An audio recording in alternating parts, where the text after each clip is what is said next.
Веб дизајн и бежичен интернет, изработка апликации и мрежи за фудбалски стадиони низ Европа се само дел од активностите што ги работат фирмите на струмичанецот Душко Кончалиев. Тој по 17 години работа и живење во САД одлучи да се врати назад и тука да ја развива информатичката индустрија.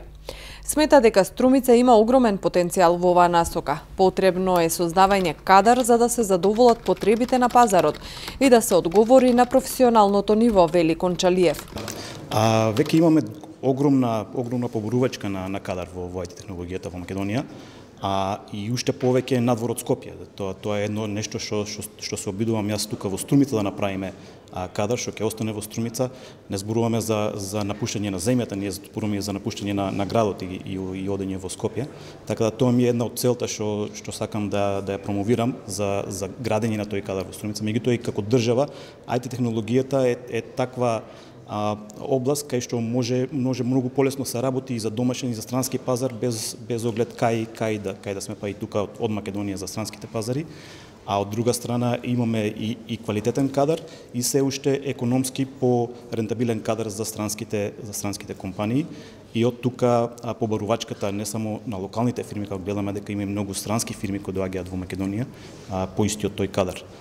Така да, мислам дека е потребна една подобра стратегија долгорочна за градење на тој кадар и за градење на Македонија како земја со квалитетен IT кадар.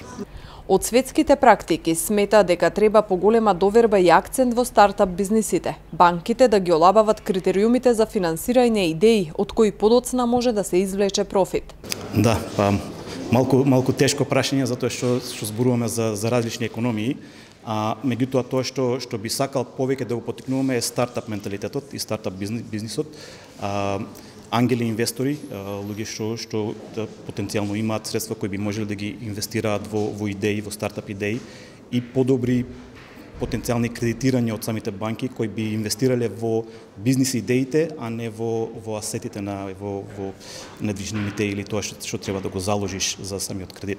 Така, само кратко рековте различни економии, мислевте на големината на економијата и генерално нели пазарни ориентирани?